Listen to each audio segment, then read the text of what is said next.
The maintenance room at Quantum Innovations was always too cold. Mei Lin pulled her worn blue jacket tighter around her shoulders as she wiped down another workbench.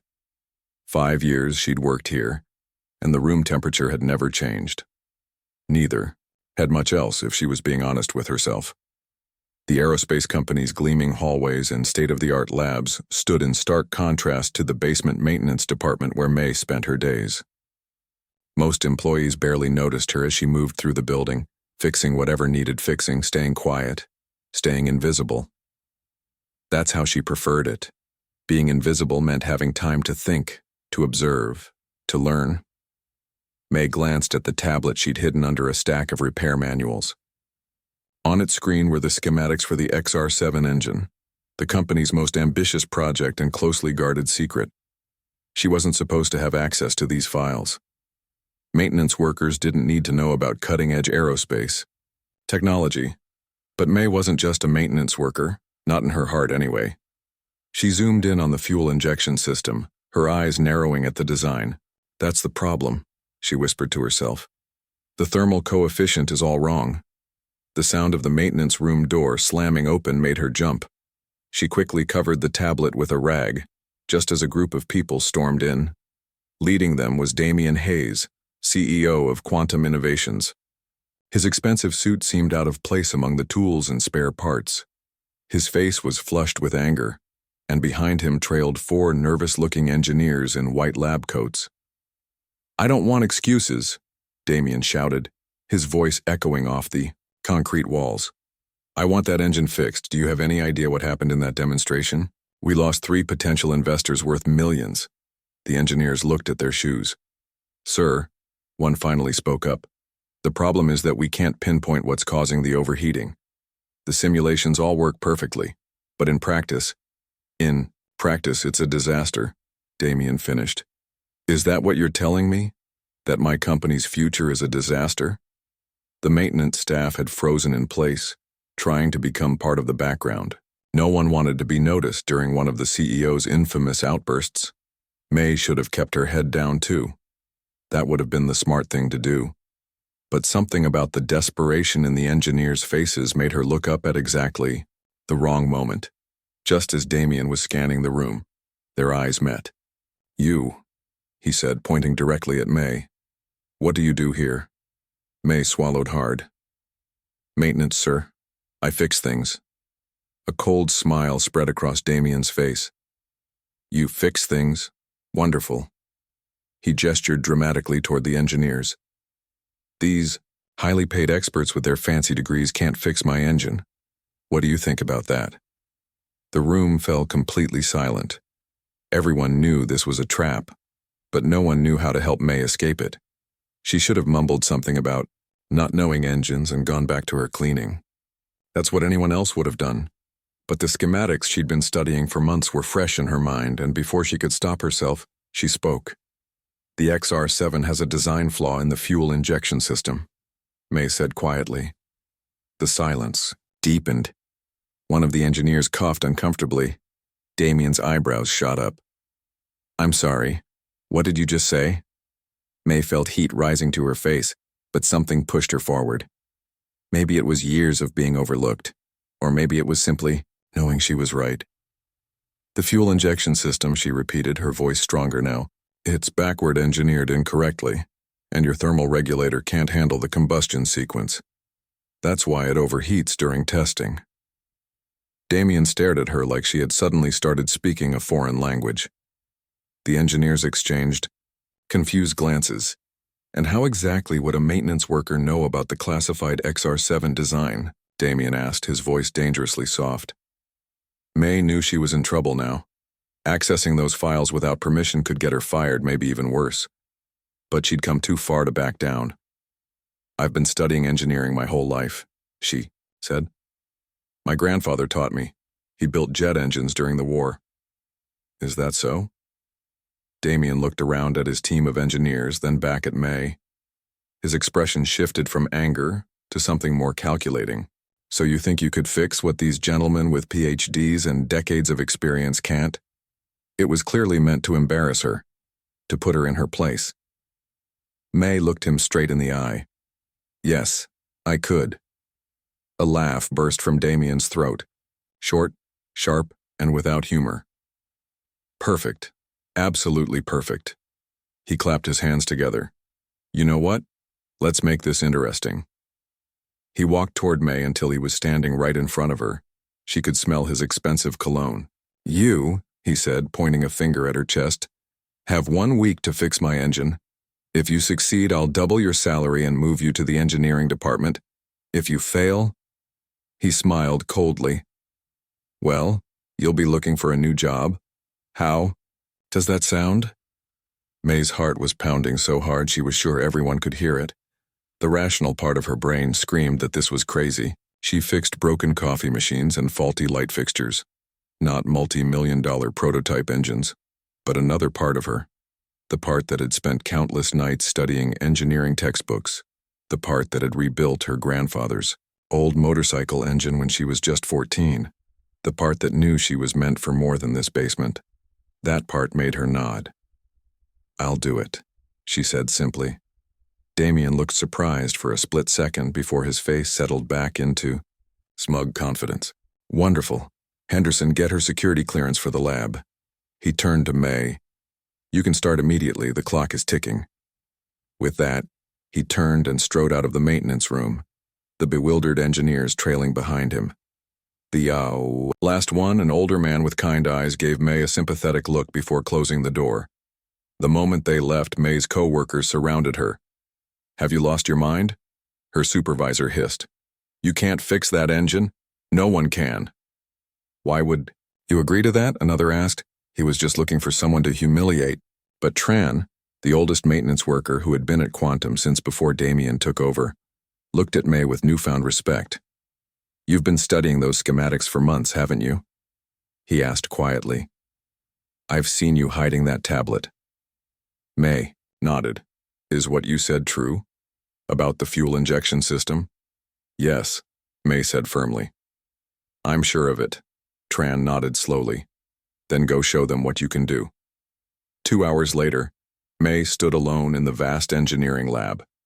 The XR7 engine prototype dominated the center of the room, a marvel of technology that was supposed to revolutionize air travel. Sleek and imposing, it seemed to dare her to even touch it. Security had let her in with obvious skepticism. Now the lab was empty except for her and the engine. Everyone else had gone home for the day, probably expecting never to see her at Quantum again. May took a deep breath and set down her toolbox. She pulled out her tablet and brought up the schematics she'd secretly downloaded. Then she walked slowly around the engine, comparing what she saw with what was on her screen. After 3 full circuits, she stopped and placed her hand on the cool metal surface. Hello? She whispered to the engine. Let's figure out what's wrong with you. She rolled up her sleeves and got to work, starting with the outer panels. As she removed them one by one, exposing the complex inner workings, a strange calm came over her. The nervous maintenance worker was gone. In her place was a focused engineer who knew exactly what she was doing. Hours passed. May lost track of time as she dismantled, examined, and made notes. Sometime around midnight, she found what she was looking for.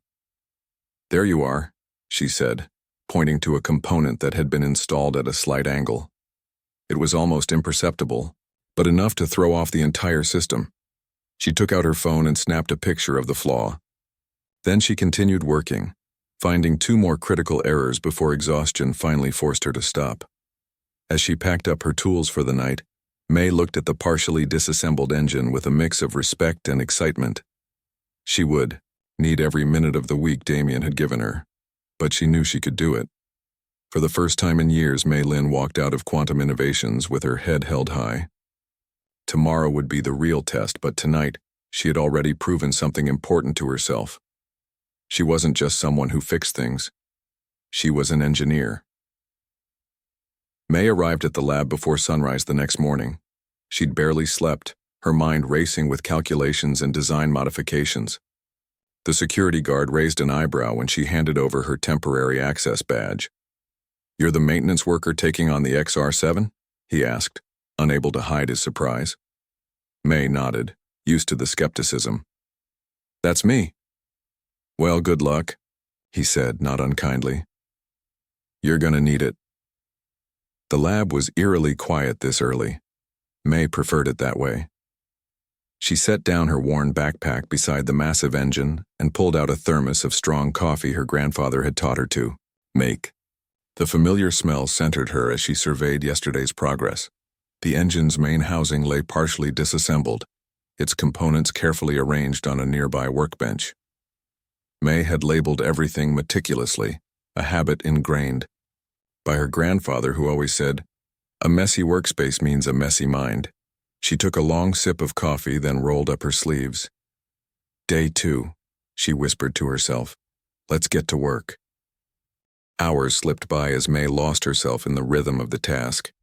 Her hands moved with practiced precision, detaching components, examining connections, measuring tolerances to the millimeter. She completely forgot about the security cameras recording her every move. Up in his office, Damian Hayes sipped his morning espresso while watching those same security feeds on his computer. He'd only checked out of curiosity, expecting to see the maintenance woman fumbling around hopelessly. Instead, he watched with growing confusion as she worked with the confidence of a seasoned engineer. "What am I looking at here?" he muttered to himself, zooming in on the feed. Her hands moved with surgical precision, her face a mask of complete concentration. Damian picked up his phone and dialed his head of HR. "Get me everything you have on that maintenance worker, the one I gave the XR7 challenge to. Background, check, employment history, education, everything." By midday, the engineering team began trickling into the lab for their regular shifts. They stopped short at the sight of May surrounded by engine parts, deeply focused on a complex wiring harness. "Excuse me," one of them finally said, a tall man with thick glasses. "You can't just take apart the XR7. That's proprietary technology." May looked up, pushing her hair out of her eyes with the back of her wrist. "Mr. Hayes gave me permission. I have 1 week to fix it." The engineers exchanged looks. "That's impossible," said another, a woman with her hair pulled back in a tight bun. "We've been working on this for months." May didn't respond, just turned back to her work. She didn't have time to convince them. The head engineer, Dr. Wilson, stepped forward. He was the older man who had given her that sympathetic look yesterday. "Can you explain what you're doing?" he asked, his tone more curious than confrontational. May hesitated, then pointed to the fuel injection assembly she'd removed. "This was installed at a 3-degree angle. It needs to be perfectly level for proper fuel distribution." She indicated several other components laid out on the table. "And these thermal regulators were manufactured with outdated specifications. They can't handle the heat produced by the enhanced combustion cycle." Dr. Wilson leaned in, examining the parts she'd indicated. His eyebrows rose slowly. "You're right," he said quietly. "How did you spot this?" Before May could answer, the lab doors swung open and Damian strode in, holding a manila folder. "Well, well," he said, looking at May surrounded by the engineering team. "How's our little experiment going? Making progress?" His tone was mocking, but there was something else behind it, a hint of uncertainty. "Yes, sir," May answered simply. "I've identified 3 major issues so far." Damian's smile tightened. He glanced at Dr. Wilson. "And what do you think, Doctor? Is our maintenance worker onto something?" Dr. Wilson straightened up. "Actually, sir, she's found some concerning manufacturing flaws that we missed." The smile disappeared from Damian's face. He hadn't expected this answer. He looked back at May with new scrutiny.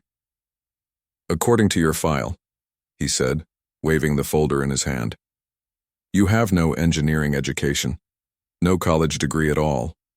Just a high school diploma and a few years at a community college taking general courses. So how exactly are you qualified to work on the most advanced engine this company has ever developed?" The room fell silent. The engineers looked uncomfortable, caught between their boss and this maintenance worker who somehow understood their technology better than they did. May set down her tools carefully. "My grandfather was Jiang Wei. He worked on jet engines for 40 years. Dr. Wilson's eyes widened in recognition. Zhang Wei? The Zhang Wei who pioneered the dual combustion method in the 1980s? May nodded. He raised me after my parents died. Taught me everything he knew from the time I could hold a wrench. We didn't have money for fancy colleges, but I had the best teacher in the world. She looked directly at Damien. I've been studying engineering my whole life, Mr. Hayes, just not in a classroom. Damien tapped the folder against his palm, his expression unreadable. That's a touching story. But this isn't about your grandfather. This is about whether you can deliver what my actual engineers couldn't. I can, May said simply. We'll see. Damien turned to leave, then paused. Dr. Wilson, keep an eye on her.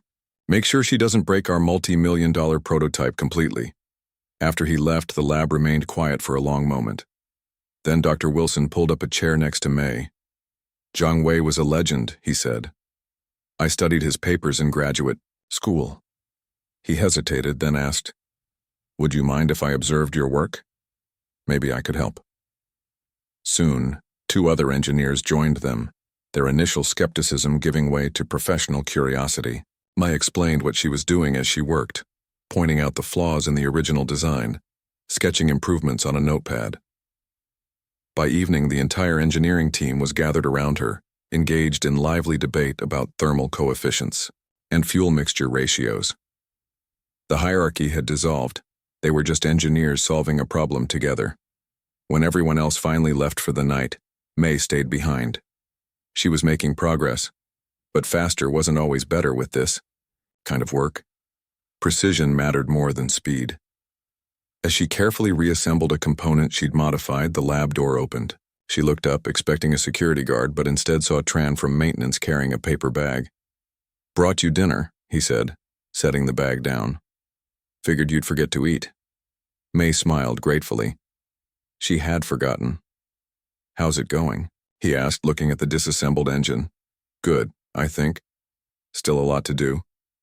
She unwrapped the sandwich he'd brought and took a hungry bite. Tran nodded toward the security cameras. The whole maintenance department's talking about you. Hayes has been checking the security feeds all day. May nearly choked on her sandwich. He has? Yep. And he's been asking questions about you. Where you came from, how long you've worked here. Why would he care about that? Tran shrugged. My guess, he's worried you might actually pull this off. After Tran left, May worked for several more hours before exhaustion finally overcame her. As she packed up her tools, she glanced at the security camera in the corner of the lab and wondered if Damien was watching right now, trying to figure out how a maintenance worker with no formal education was dismantling and rebuilding his precious engine. Let him watch, she thought. She had nothing to hide. The next morning, May arrived to find Dr. Wilson already waiting for her. I couldn't sleep, he admitted. I kept thinking about your redesign for the thermal regulator. He held up a set of blueprints. I took the liberty of having these printed. I hope you don't mind. They were her sketches from yesterday, now turned into proper technical drawings. They're perfect, she said, genuinely touched. Dr. Wilson smiled.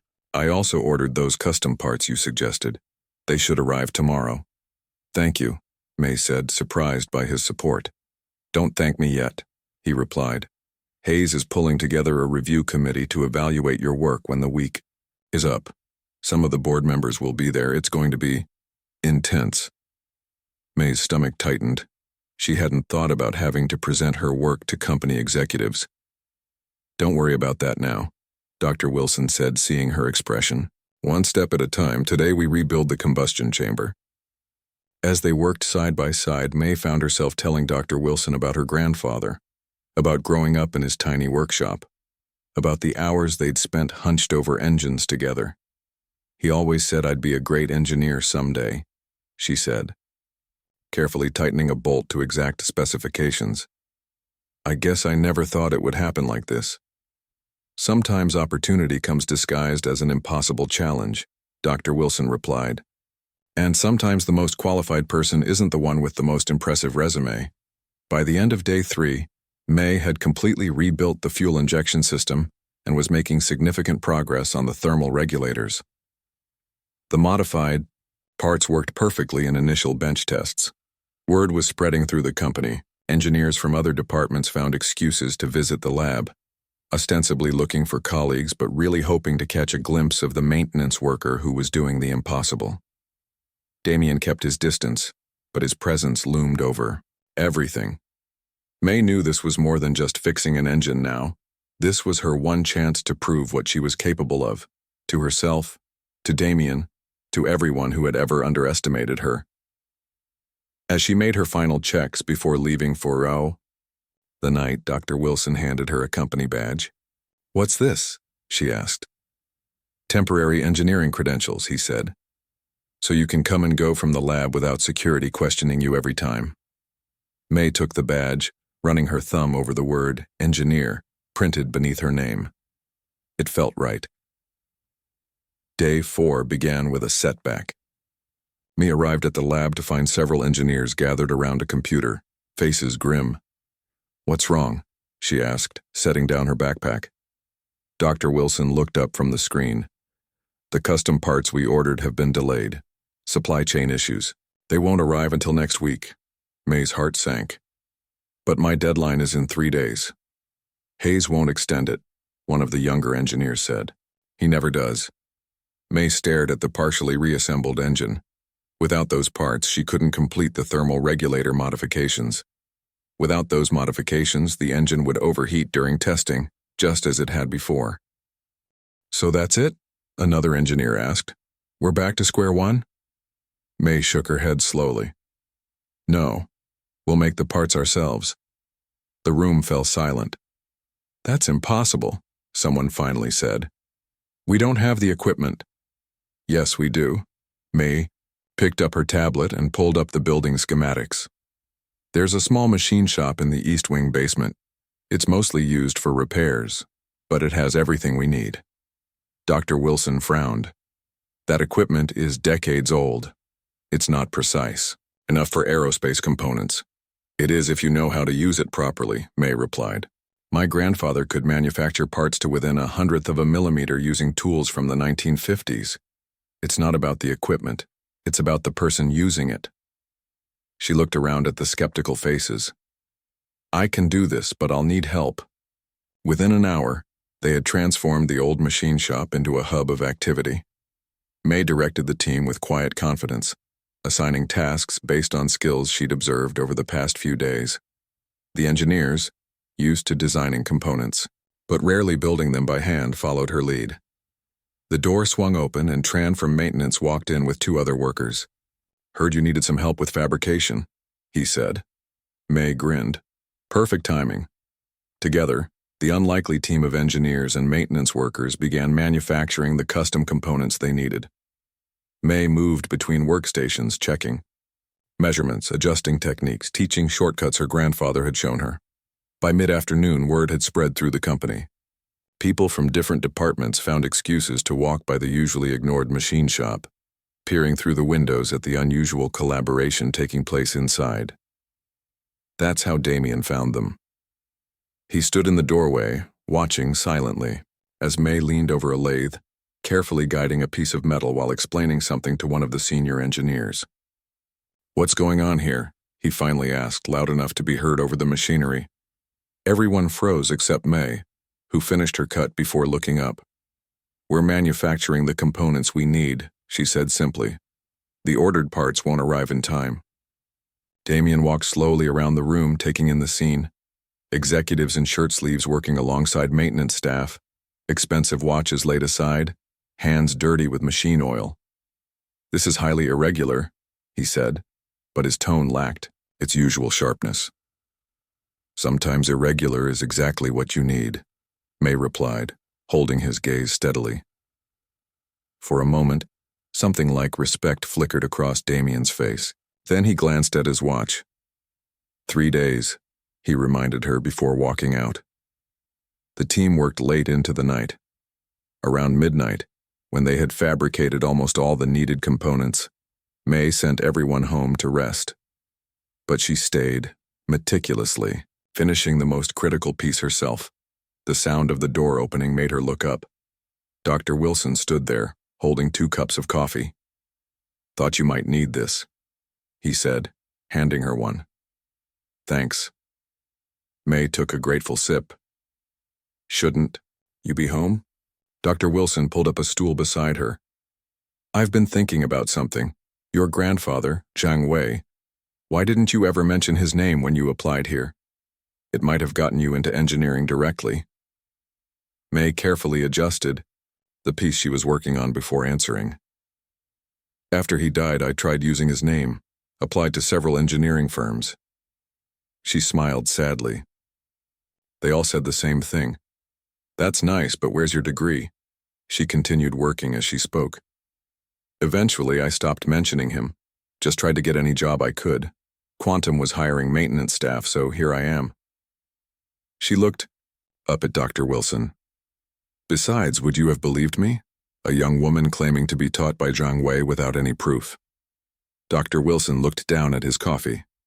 Probably not, he admitted. I'm sorry about that. Don't be, May said. It just means I have to show people what I can do instead of telling them. They sat in comfortable silence for a while, the only sound the whir of machinery. You know, Dr. Wilson finally said, there's a position opening in my department next month, senior design engineer. You should apply. May's hands paused. I don't have a degree. After what you've done this week, I don't think that will matter anymore. The next morning, with all the custom parts fabricated, the team reassembled in the main lab to rebuild the engine. The mood was focused but optimistic. They worked with the easy rhythm of people who had found unexpected respect for one another. By evening, the XR7 was fully reassembled, May's modifications integrated seamlessly into the original design. It looked no different from the outside, but inside, it had been transformed.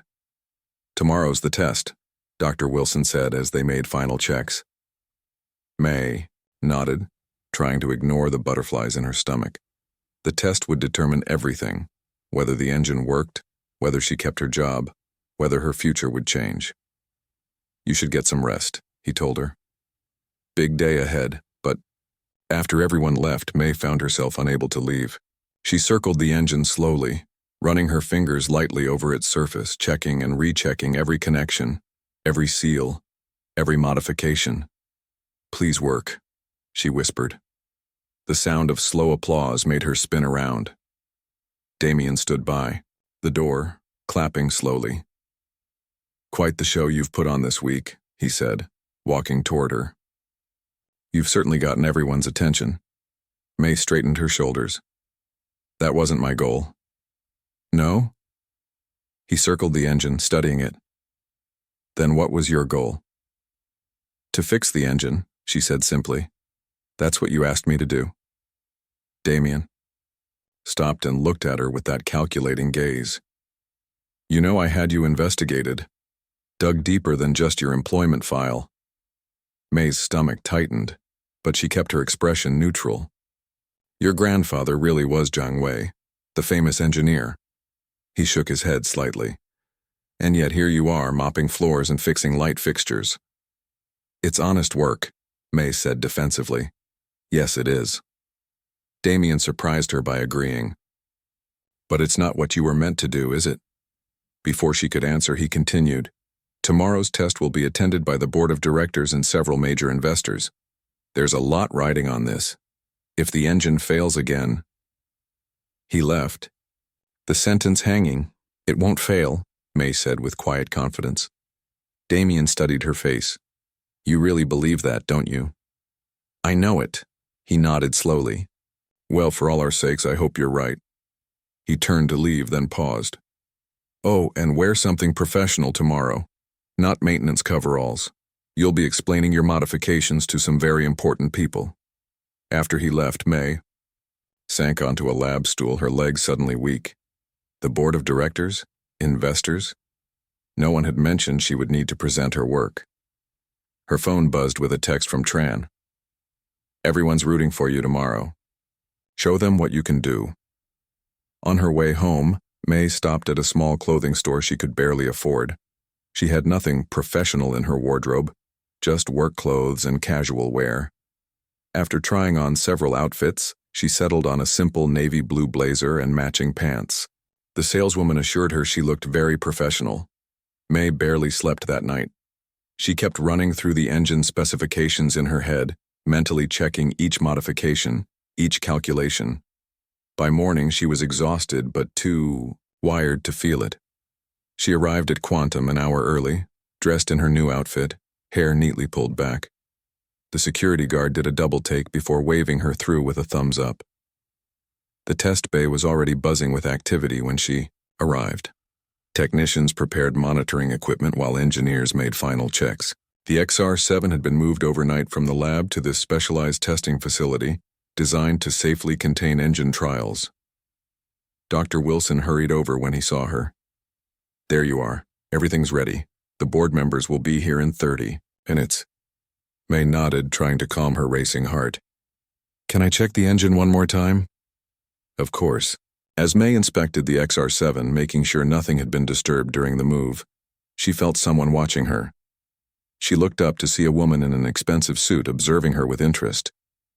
"You must be the maintenance worker everyone's talking about," the woman said.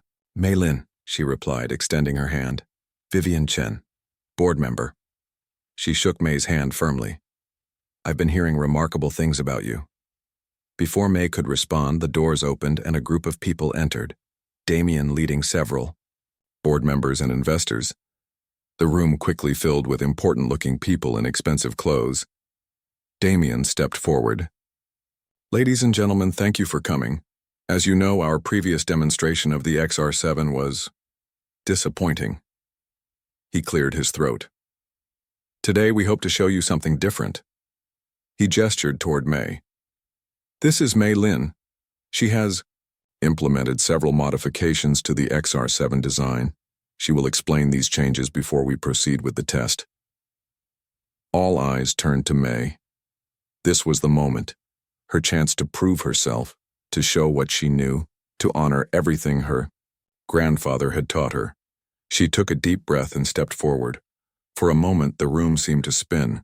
May looked at the expectant faces of board members, investors, and executives, people who made more money in a month than she made in a year. Their eyes were critical, assessing, some already doubtful. She glanced at Dr. Wilson, who gave her an encouraging nod. Behind him, she spotted Tran and a few other maintenance workers who had somehow gained permission to watch from the back of the room. Tran gave her a thumbs up. May took a deep breath and began. "The XR7 engine is brilliant in concept," she said, her voice steadier than she expected. "Its design pushes boundaries in aerospace engineering, but it had 3 critical flaws that prevented it from functioning properly." She moved to the engine and pointed to specific areas as she explained. First, the fuel injection system was installed at a slight angle, creating uneven distribution. Second, the thermal regulators weren't built to handle the extreme heat generated by the enhanced combustion cycle. And third, the internal pressure sensors were calibrated incorrectly, giving false readings that confused the operating system. One of the board members, an older man with thick glasses, leaned forward. "And you identified all these problems. How?" "By looking at it differently," May said simply. "Sometimes when you've been working on a problem too long, you can't see what's right in front of you. I had fresh eyes." "Fresh, untrained eyes," someone muttered, just loud enough to be heard. May felt her cheeks warm but pushed forward. "My grandfather was Zhang Wei. He taught me everything he knew about engine design. I've been studying and building engines since I was a child." A murmur went through the room at the mention of her grandfather's name. "Zhang Wei was indeed a brilliant engineer," Vivian Chen said. "But that was a generation ago. This technology is cutting edge." "Principles don't change," May replied, finding her confidence. "Only applications do. My grandfather taught me to see the whole system, not just its parts. That's how I found the problems." She pointed to the modified components. "We rebuilt the fuel injection system to ensure perfect alignment. We redesigned the thermal regulators to withstand higher temperatures, and we recalibrated the pressure sensors to provide accurate readings throughout the combustion cycle." The technical explanations seemed to impress some of the executives, but Damien looked impatient. "Very interesting," he said, cutting in. "But theories and explanations don't power aircraft, results do." He nodded to the technicians. "Prepare for the test." Everyone moved to the observation room, a glass-enclosed space separated from the test bay by a thick safety wall. Engineers took their positions at monitoring stations, checking gauges and readouts. May stood near the front, her hands clasped tightly together to hide their trembling. This was it, the moment everything would either come together or fall. Apart, Dr. Wilson moved beside her. "It'll work," he whispered. "Beginning test sequence," a technician announced. XR7 engine power up in 3, 2, 1. The engine came to life with a low hum that gradually increased in pitch and volume. Lights flashed on monitoring panels as data streamed in. May's eyes darted between the engine and the temperature. Gauges. That had been the critical failure point before, overheating during power acceleration. 10% power, the technician called out. The engine purred smoothly. 20% power. Still smooth. 30%. This was where problems had started before. May held her breath. 40%. The engine maintained its steady rhythm. "Temperature readings?" Damien asked sharply. "Within normal parameters," the engineer reported, sounding surprised. "Continue power increase," Damien ordered, his eyes fixed on the engine. 50%, 60%. The engine's pitch rose higher, but it remained stable. No alarms sounded, no warning lights flashed. 70%, 80%. This was uncharted territory now. The previous tests had never reached this power level before system failures kicked in. 90%. May could hardly breathe. 100% power, the engine roared at full capacity, its sound a perfect mechanical symphony. The monitoring station showed all systems functioning optimally. Temperature stable, pressure consistent, fuel consumption efficient. The room erupted in applause. Engineers high-fived each other. Investors clapped Damien on the back. Bored. Members nodded in approval, but Damien wasn't celebrating. He was staring at May with an unreadable expression. "Extended burn test," he called out suddenly. 10 minutes at full power. The room quieted. This wasn't part of the planned demonstration. Extended operation at full power was an extreme test, one that would push the engine to its limits. Dr. Wilson stepped forward. "Sir, we haven't prepared for an extended burn. The safety protocols are all in place," Damien finished for him. "If Ms. Lynn's modifications are as good as she claims, the engine should handle it easily. Unless she has doubts?" He was challenging her, testing her confidence in her own work. May met his gaze directly. "No doubts," she said firmly. "The engine will perform perfectly." The minutes crawled by as the XR7 continued to run at full power. Sweat beaded on engineers' foreheads as they monitored every fluctuation, every reading. 5 minutes passed.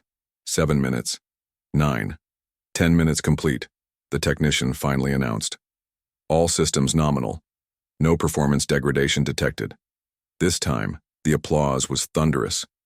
Even the most skeptical board members were smiling. Now, investors were already talking about production timelines and market potential. Damien raised a hand for quiet. "Power down the engine. Test complete." As the XR7's roar faded to a whisper, then silence, Damien turned to address the room. "Ladies and gentlemen, what you've witnessed today is a breakthrough for quantum innovations. The XR7 engine is now fully operational and ready for the next phase of development." More applause followed. Damien waited for it to subside before continuing. "This success is the result of unconventional thinking." He glanced at May. "Sometimes we need to look beyond traditional qualifications to find true talent." He walked over to stand beside May. "Ms. Lynn came to us as a maintenance worker. She leaves that position today." May's heart sank. Despite everything, was he still firing her? "Instead," Damien continued, "I'm creating a new position. Director of Innovation Engineering. Ms. Lynn will lead a team focused on identifying and solving our most challenging technical problems. Her first assignment will be overseeing the XR7 as it moves toward production." The room fell silent in shock before erupting into applause again. Dr. Wilson was beaming.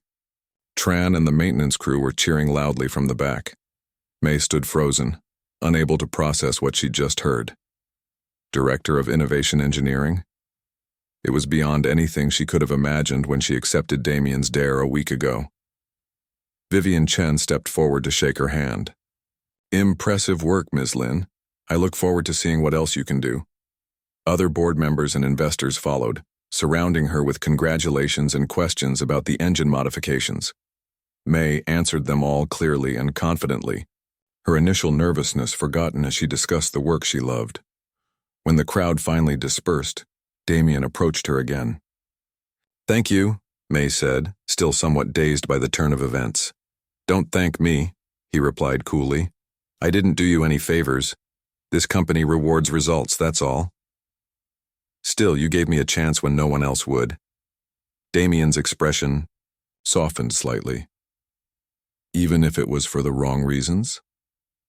Sometimes the right things happen for the wrong reasons, May said. He almost smiled at that. Your office will be ready tomorrow. HR will handle the paperwork. He turned to leave, then paused. One question, Ms. Lin. You knew you could fix the engine before you even started, didn't you? May nodded. I'd been studying the schematics for months. I knew what was wrong the first time I saw the design. Then why didn't you say something sooner? Would anyone have listened to a maintenance worker? Damien considered this, then nodded slowly. Fair point. See you tomorrow, Director Lin. After everyone had left, May stayed behind in the now quiet test bay. She walked over to the XR7 and placed her hand on its cool metal surface. We did it, she whispered. You certainly did. She turned to find Dr. Wilson standing nearby. I wanted to be the first to officially welcome you to the engineering team, he said, extending his hand. Though I think you've been an engineer all along. May shook his hand, smiling. Thank you for believing in me. I should be thanking you, he replied. You've reminded all of us what engineering is really about, solving problems, not collecting degrees. As they walked out together, May noticed the maintenance staff waiting for her in the hallway.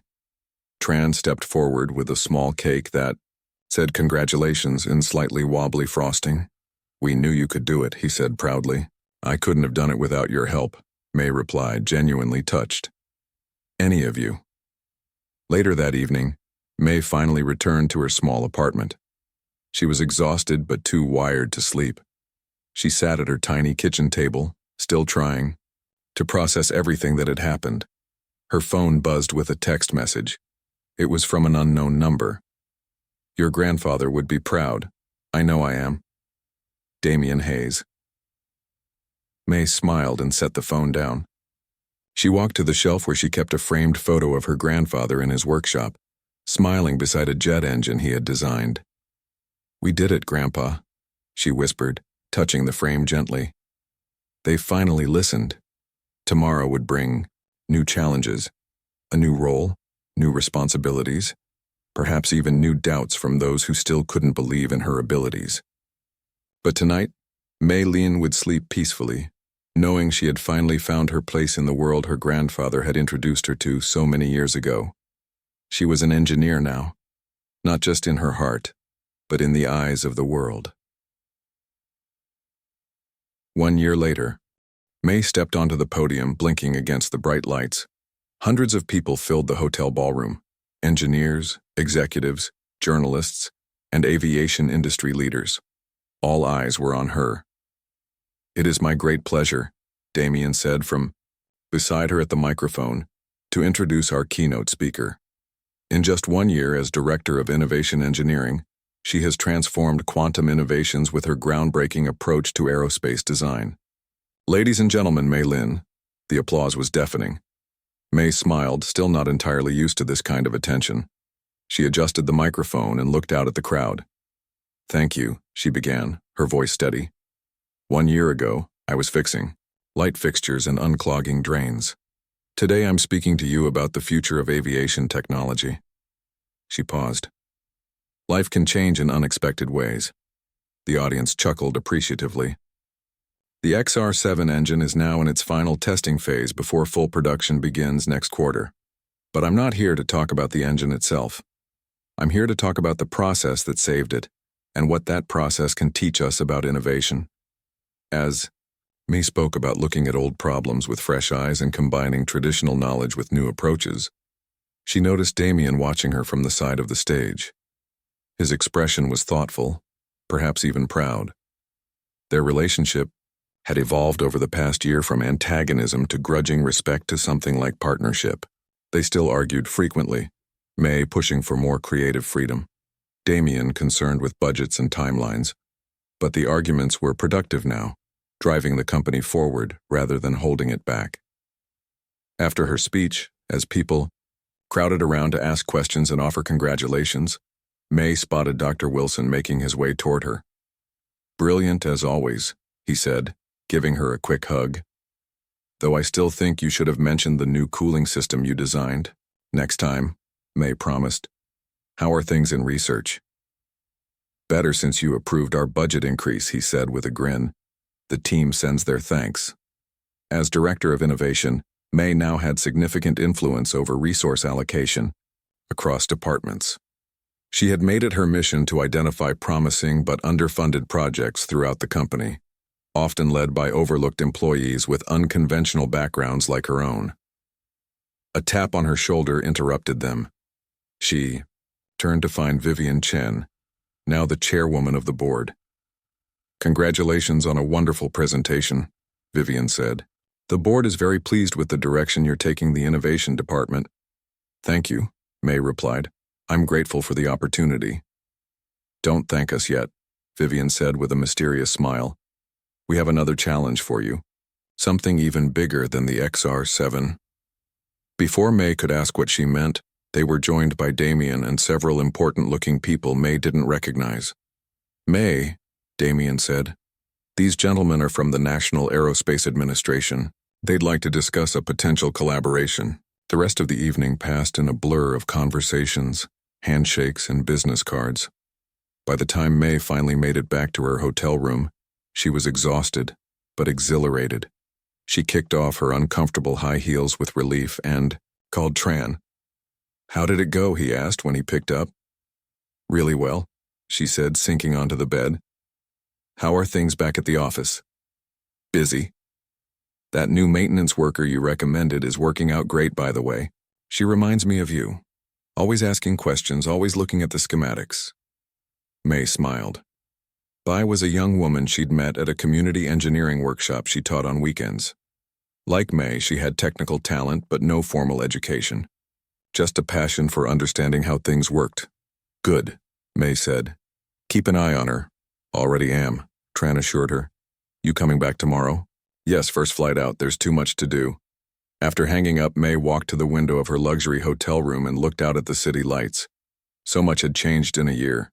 She had a new apartment now, closer to work, a closet full of professional clothes, a salary that had made it possible to pay off her grandfather's medical debts, a team of engineers who respected her expertise, but some things hadn't changed. She still worked long hours, still got her hands dirty rebuilding engines, still faced skepticism from some corners of the industry who couldn't believe someone without formal credentials could do what she did. Just last month at an industry conference, an older engineer had asked who had really designed her latest innovation, unable to believe it was her own work. The moment had reminded her that no matter how far she'd come, some barriers would take longer to break down. The next morning, May was back at Quantum Innovations headquarters by 9. Her new office was on the executive floor, a far cry from the basement maintenance department. Floor-to-ceiling windows offered a view of the testing field where prototypes were put through their paces. She had just settled at her desk when Damien walked in without knocking, as usual. "Good speech yesterday," he said, dropping a thick folder on her desk. "Thanks," May replied, eyeing the folder. "What's this?" "The NAA project I mentioned. They're developing a new type of aircraft that can operate in extreme conditions. They need an engine that won't fail at high altitudes or in severe weather." He tapped the folder. "Their current design isn't working. Sound familiar?"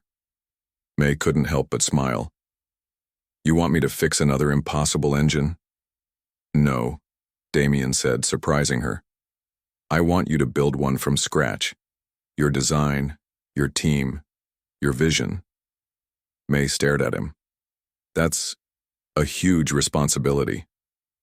You've earned it. He leaned against her desk. The board has approved a separate division for this project. You'll have complete creative control. But the XR7 isn't even in production yet. Won't this split our resources? Damien shook his head. The production team can handle the XR7. This is about the future, looking 5, 10 years ahead. He paused. It's also about your future. What do you mean? I mean the board is considering you for Chief Technical Officer when Reynolds retires next year. May was speechless. CTO was one of the highest positions in the company, second only to CEO. I don't know what to say. Don't say anything yet, Damien advised. Prove yourself with this project first. After he left, May opened the folder and began reading about the NAA's requirements. The project was even more challenging than the XR7 had been. They needed an engine that could function in temperatures from 60 to plus 150 degrees Celsius at altitudes above 60,000 feet, with unprecedented fuel efficiency. It was the kind of challenge most engineers would call impossible. May smiled to herself. Impossible was becoming her specialty. She spent the morning reviewing the specifications, making notes, sketching initial ideas. Around noon there was a knock at her door. "Come in," she called, not looking up from her work. "Brought you lunch," a familiar voice said. May looked up to see Bai, the new maintenance worker, holding a paper bag. "Tran said you forget to eat when you're working on something new," Bai explained. "He's right," May admitted, suddenly realizing she was hungry. "Thanks." As Bai turned to leave, May noticed her glancing curiously at the sketches spread across the desk. "Want to see what I'm working on?" May asked. Bai's eyes widened. "Really? I mean, yes, if that's okay. Come take a look." May gestured her over. "I could use a fresh perspective." Bai approached hesitantly, then leaned in to study the drawings. After a moment, her brow furrowed. "The intake design seems unusual. How would you do it differently?" May asked. Bai bit her lip, then pointed to a section of the sketch. "If you adjusted this part here, you might improve the airflow." May looked at where she was pointing, considering. "You might be right. Why don't you sit down and we'll talk about it?" An hour later, they were deep in technical discussion when Damien walked by and stopped in the doorway, surprised to see the maintenance worker sitting across from May, animatedly explaining a concept. He caught May's eye with a questioning look. She just smiled and shrugged slightly. Damien shook his head but walked away without comment. Later that afternoon, May called Dr. Wilson to discuss forming a team for the new project. "I want people who think differently," she told him. "Not just the usual suspects. I have a few engineers in mind," he said. "And what about that maintenance worker I saw in your office earlier? Bai? She has good ideas. Raw but good. Reminds me of someone else I know," he said warmly. "Are you going to give her a chance?" May looked out her window at the testing field, remembering how it felt to be overlooked, to have ideas but no platform to share them.